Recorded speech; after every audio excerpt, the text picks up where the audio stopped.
All right, welcome back. We're continuing to follow the runoff in Turkey's election. And of course, this has a number of significance when it comes from the U.S. Of course, Turkey is a strategic ally of the United States, a NATO ally, and Erdogan's two-decade rule has been marred by a lot of friction between the United States and Ankara. Both Erdogan and his rival have vowed to repair relations with the West as a priority, but will the Turkish people replace the long-standing ruler with someone new? We're going to bring in foreign policy expert and geopolitical analyst, Harley Lippman. Harley, it's great to have you back. We really did a great job last week of breaking down what's at stake during this election. We know Erdogan had a very strong campaign base, and of course our special guest, Mark Halperin, who's with us. We talked about obviously the economy being at the forefront of this election, but also the promises from the opposition candidate to restore Turkey back to more of a democracy, taking more power away from the president. What did you see in these preliminary runoff results, and were you surprised? Yeah, I think a lot of people were surprised. Why? Because it was a devastating earthquake, and people thought that Erdogan would be held accountable. And apparently he wasn't, because in that area of southwest Turkey, which is a stronghold for him, and 50,000 people died, that area voted overwhelmingly for Erdogan.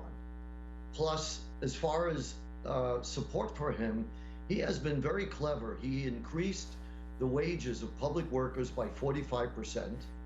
And he also increased the minimum wage 3 times in the last year and a half. So while these elections are free, they're not fair. Mark, there seems to be a perception right now that there wouldn't be much of a difference from a foreign policy standpoint when it comes to whether Kılıçdaroğlu would be in power or Erdogan. What do you think of, again, these two strategic allies and what the relationship would be if Erdogan continues or if there is a new leader ushered in? Well, Turkey plays a unique role because it is probably the least obedient member of NATO. And Erdogan, they call him a strong man for a reason. He has leveraged his influence as a member of NATO, the geographical location of the country, to get a lot of what he wants out of NATO, out of American presidents. I think it's an open question whether someone else in that office would be able to leverage the advantages that he has. Yeah. Would, Mark, quick follow-up on that. Do you think that Turkey would have a better chance of joining the EU if there was an opposition candidate? I think probably. I think just as Erdogan uses leverage, I think the United States in particular, some of the other European countries have long tried to use that carrot as leverage to push back against Erdogan's positions on things like the Kurds. Harley, you mentioned that you were surprised about maybe the way people voted in areas that were devastated by the earthquake. I agree with you 100% there, because that wasn't what we had heard from a lot of prospective voters in those areas. But we had also talked about the youth vote being incredibly important here. 5 million new voters heading to the polls, and we saw both candidates really targeting the youth vote using social media. You had Kılıçdaroğlu making a TikTok account. Did that resonate anywhere with young voters? What did we see there? I don't think so. I think the general themes are so compelling, which is that, one, Erdogan is saying that his opposition supports Turkish terrorists. Now, this is not true, but a large number of people in Turkey believe it. So the themes like this are very powerful. And for those who want a return to democracy and want a better economy, those people are going to vote against Erdogan. But the truth is, it's stacked in Erdogan's favor. I can't imagine that Erdogan will lose, because in 2010, he changed the law where he appoints all the judges now, and the election officials. So if there's any dispute or issue, he controls everything, and his party controls everything. So even if the voting shows that his opposition is winning or wins, he's going to challenge it, and he's going to make sure he stays in power. Mark, I believe that's what's going to happen. Yeah. Mark, do you think that we underestimated Erdogan's power as being an ultra-conservative candidate here and really having a grip on the Muslim population and the values that they stand for. Values played a big part in this. That's his base. He understands the kind of fingertip feel level of what it takes to win.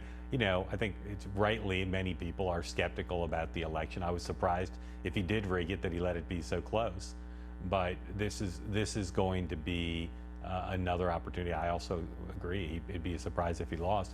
It's another opportunity for the voters to choose a different path for Turkey. But as we've seen, whatever hold he has on folks, the nationalism, you know, first and foremost, I think, is pretty powerful force remaining in the country, particularly in the parts of the country and the demographic groups that still like the guy.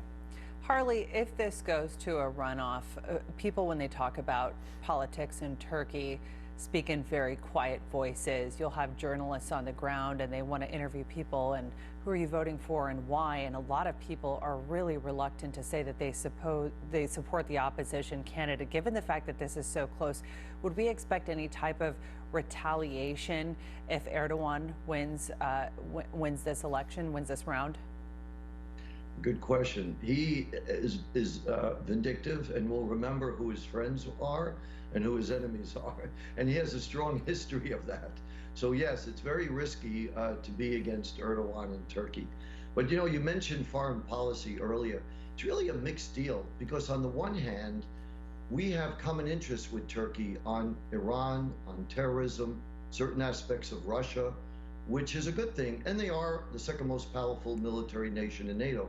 On the other hand, they're a huge disruptor in foreign policy, where the other candidate would be better for the West. You know, he's doing more for Russia now than he does for Ukraine. He did broker a grain deal, as Mark knows, and he did do some good things for Ukraine. But I think Putin is very happy having Erdogan as a disruptor because it really causes a lot of problems. Most noteworthy is Finland and Sweden. Both nations will enter NATO, and the key thing here is there's going to be a NATO summit in July. And Erdogan needs U.S. investment. Inflation is at 45%, it was at 85%. He needs that investment. So he desperately wants to be at that NATO summit in July. He wants to see Biden, and he wants to have smiles with Biden because he needs to reassure foreign investors that Turkey is open for business and you can make money there. So that's a key thing for him. Great point. Harley, Lippman, great to see you again. We appreciate you being here.